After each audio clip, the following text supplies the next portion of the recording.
Right, ఇక AP assembly సమావేశాలు start అయ్యి లైవ్ ద్వారా చూద్దాం. మీరు జగన్మోహన్ రెడ్డి గారు పరిపాలించే రోజుకి రాష్ట్ర విభజన జరిగి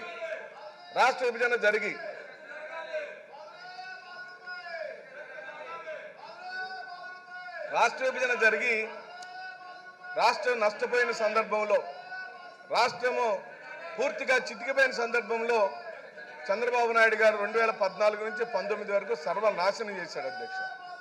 ప్రజలకు ఇచ్చిన హామీలన్నీ తొంగలో దొక్కాడు. ఆ హామీల గురించి నేను ఏకరువు పెడితే గవర్నర్ గారికి ధన్యవాదాలు చెప్పే నా ప్రసంగం చంద్రబాబు నాయుడు గారిని విమర్శించడానికి పోయింది. కాబట్టి జగన్మోహన్ రెడ్డి గారు సాధించిన విజయాల గురించి సభ దృష్టికి మీ ద్వారా తీసుకురావాలని చెప్పి అనుకుంటున్నాం అధ్యక్ష. జగన్మోహన్ రెడ్డి గారు రాష్ట్ర పరిపాలన మొదలుపెట్టినప్పుడు ఈ రాష్ట్రంలో ఉన్న సామాజిక స్థితిగతులు, ఆర్థికంగా చితికిపోయిన రంగాలు, వెనుకబడినటువంటి వర్గాలు, దళిత బలహీన మైనార్టీ వర్గాలు, వీళ్ళన్నిటికీ ఏదైనా న్యాయం చేయాలనే దృఢ సంకల్పంతో వారు ఒక సుపరిపాలన తీసుకొచ్చారు.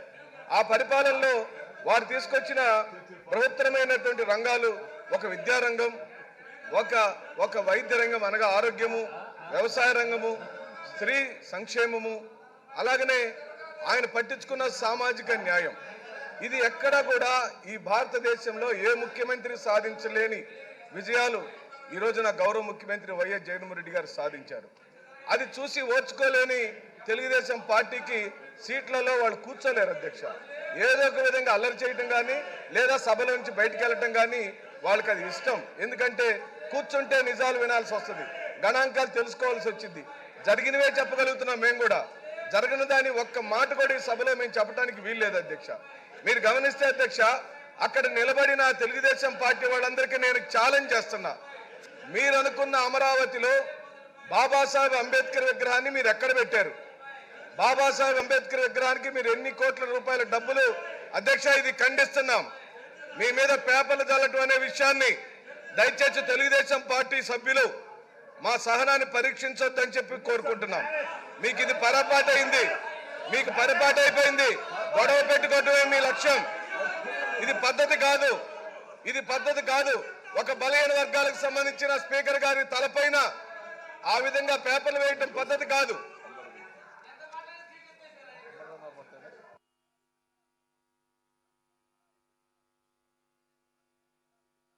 అధ్యక్ష, నేను ఒక మాట ఏం చెప్తానంటే, వారు నిరసన చెప్తున్నారు, ఈ రెడ్ లైన్ దాటి పైకి వచ్చారు, అక్కడ కూర్చున్నారు, మాట్లాడుతున్నారు.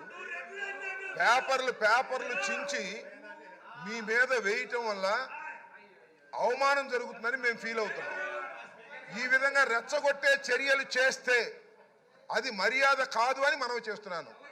మరొక్కసారి మనవి చేస్తున్నాను, మీరు కాగితాలు చించి స్పీకర్ మీద వేయటం అనేది మీరు అవమానకరంగా వ్యవహరిస్తున్నారు.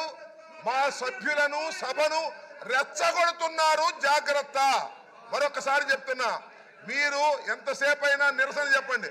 మీరు ఇక్కడ కూర్చుని ఎవరు లేరని కాదు, ఊరికి కాగితాలు చింపి స్పీకర్ మీద వేసి అవమానకరంగా మాట్లాడటం, అవమానకరంగా జెక్చర్స్ ఇవ్వటం పట్ల తీవ్ర నిరసన వ్యక్తం చేస్తున్నాం. మీరు మర్యాద తప్పుతున్నారు, సభా సాంప్రదాయాలు తప్పుతున్నారు. ఇలా సభా సాంప్రదాయాలు తప్పితే మేము కూడా తప్పవలసి ఉంటుంది అనేది గుర్తుపెట్టుకోండి. కాగితాలు చించి ఆ పుస్తకాలు చించి మీరు వేసేటటువంటి ప్రయత్నం చేస్తున్నారు. ఇది మర్యాద కాదు. అసలు మీరు సభలో ఉండదలుచుకున్నారా, వెళ్ళదలుచుకున్నారా? వెళ్ళదలుచుకుంటే చెప్పండి, మీ అంతటా మీరు వెళ్ళండి. ఒకటి లేదు, సస్పెండ్ చేయించుకుంటారా చేయించుకోండి, లేదు అలా కూడా వెళ్ళరు, మార్షల్ తో నెట్టించుకుంటారా నెట్టించుకోండి. Options are yours. అంతే తప్ప ప్రతిసారి అడ్డం వచ్చి కాగితాలు చింపి, అక్కడ ఉన్నటువంటి అమూల్యమైనటువంటి కాగితాలు చింపి మీరు స్పీకర్ మీద వేయటాన్ని మేము నిరసిస్తున్నాం. అది తప్పుపడుతున్నాం, అది సాంప్రదాయం కాదని చెప్తున్నాం. అలా చేయటం వల్ల మేము రెచ్చిపోవాల్సిన పరిస్థితి ఏర్పడుతుందని కూడా సున్నితంగా హెచ్చరిస్తున్నాం. జాగ్రత్త అని కూడా చెప్తున్నాం. అధ్యక్ష, వీళ్ళు మారదని పదే పదే మనం మాట్లాడుకుంటున్నాం అధ్యక్ష. వీళ్ళు ప్రజా సమస్యల గురించి సభలో మాట్లాడుతున్నట్టుగా బిల్డప్ చేసి సభని హైజాక్ చేసి మీడియా అటెన్షన్ తీసుకోవడానికి చేసే ప్రక్రియ కానీ సిగ్గుమాలిన దురదృష్టకరమైన అధికార దాహంతో అధికారమే పరమావధిగా ఈ నీచమైన రాజకీయ ప్రక్రియకి ఒడిగట్టారు అధ్యక్ష. అది తప్పని చెప్పి మేము పదే చెబుతున్నాం అధ్యక్ష.